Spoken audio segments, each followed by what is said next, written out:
Today I want to talk about the concept that the intention behind the thing is everything and changes the outcome or changes the life if you are aware of it. And if you don't know me yet, my name is Leandra. I'm a human design specialist and I work in the holistic health field. And if you want to work with me, you can find all the links down in the description below.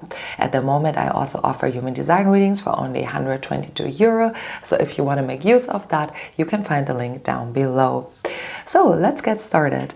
There is often people that put everything in a box and say, this is healthy, this is unhealthy, this is good, this is bad, this is something I would do, this is something I wouldn't do. However, my view on the things is a little bit different.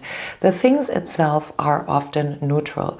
Set counts for money, counts for sugar, counts for drugs, counts for everything. The thing itself is neutral. However, the way that you use these energies, that is not neutral, and that is the intention behind the things why you're using something. Let me give you an example here for alcohol itself is not necessarily bad. Alcohol itself can disinfect wounds. It can help us sometimes have a better conversation if we're having a beautiful moment with someone and amplify this moment. However, alcohol can also bring people into really deep addictions and can really be detrimental for the health. Whereas if you maybe drink a tiny little bit each day, it can even maybe improve your health. If it's just like a tiny sip, I'm talking about that. So the alcohol itself is not the problem, but the intention why people use alcohol is the problem, which means that if you are drinking because you are emotionally in a not good state, then the alcohol will just put you in a worse state or make you feel worse. And it is numbing something within you that needs to be felt or that needs to be worked through. However, if you're feeling great and you're having a beautiful moment with your friend and you want to amplify this moment and have a tiny little sip of wine or whatever the case may be, then this is not coming from a bad intention, but it is coming from amplifying something to make your energy shift maybe a little bit and enjoy the moment even a little bit more. The same thing counts for maybe sugar. If you have a craving that your body tells you need really fast energy because you're in a sugar low and you have a bit of healthy sweet like fruit sugar or any other sort of sweet thing, it is not detrimental for your health. However, if you are in emotional low and if you are eating sugar in order to compensate your emotions and try to balance things out, or if you are addicted to sugar because you feel like you need that serotonin hit, then this is not a healthy, obviously not a healthy way to deal with sugar. Whereas on the opposite, sometimes it can be very necessary to have a little bit of a sugar for your system to run with effortless ease again. So you can already see with these two examples that the intention behind your actions, behind the things, they matter and they are everything. And you can ask yourself this in all the little things. Why are you doing something? Why do you want to have kids? Is it because you think you have to have kids? Is it because it is part of what you think life should be? Or is it coming from your true intention that you have that innate feeling that this would be according to your lifeline, that you're born to have kids?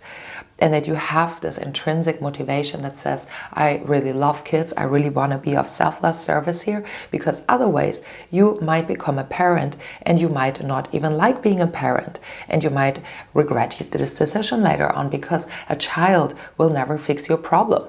A child is not responsible for giving anything back to you. So ask yourself again, what is my intention for this? Same counts for what is my intention for dating. Are you just afraid to be lonely? Is that why you are trying desperately to find a relationship? Or is it because you want to learn and grow in a relationship with someone else? So as you can see, these are totally different viewpoints on how you come to a decision, how you come to an action.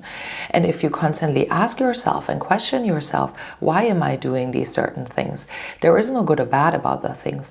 There is nothing bad about being single. There is nothing bad about not having kids. There's nothing bad about having kids. However, why did you do it? Or why do you want to do something? The same counts for money, and that is a big one. A lot of people just think they need to make more money. They want to make more money, more money, more money. But ask yourself, why do you actually need all this money? Do you feel like you need more security? Well, then maybe the first step is that you search for security within yourself. Why do you feel that you don't have security, or where you're lacking security?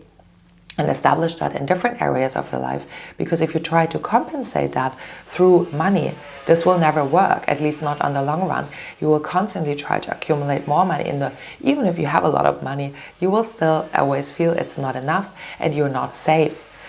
But if you want more money in order to accomplish big things in the world, to maybe give back, or if it comes from pure intentions, money itself is not bad. There is nothing evil about that. There's just the evil intention behind people who maybe have something not healed. And everything, as you can already see, comes back to your childhood wounds, to your emotional state. So everything that you're doing always has to do something with yourself, and that needs to be healed or released within yourself first, before you can actually go out and take the actions. So sometimes if you have this innate drive for something and you don't even know where it's coming from, go tune within and check with yourself first. Why are you doing it? Or what is the intention behind it? Because if you're doing everything in your life from pure intentions and from coming from a healed point and coming from an emotional clarity, this is what's going to create your dream life, and this is what's going to create the life that is exactly meant for you. Because too often we therefore live a life in addiction to something, addiction to money, addiction to work, addiction to whatever the case may be, substances, because we're not with ourselves and we are still working on unhealed or unresolved trauma, or trying to numb, emotional pain. And that will not lead you to the place where you want to be, obviously. So if you want to be where you want to be in life, if you truly want to understand yourself and come to the place that you're meant to go, this is when you have to do the work within first. And you can go there by, as I said, asking your intentions about the things and getting away from judging good or bad. Even with the drugs, no drug, like we're saying with alcohol, is specifically evil. It depends out of why you're doing it, or how often you're doing it, or what you're trying to achieve with it. It can have impacts that helps you learn a certain lesson or open your awareness with something. But it can also pull you in incredible depths of like low points or depression or whatever the case may be, and obviously very, very detrimental to your health if you get stuck in addiction. So with everything in life, it is like that. So it was a short but sweet episode. Let me know your thoughts on it. And yeah, I'm sending you so much love, and bye. See you next time.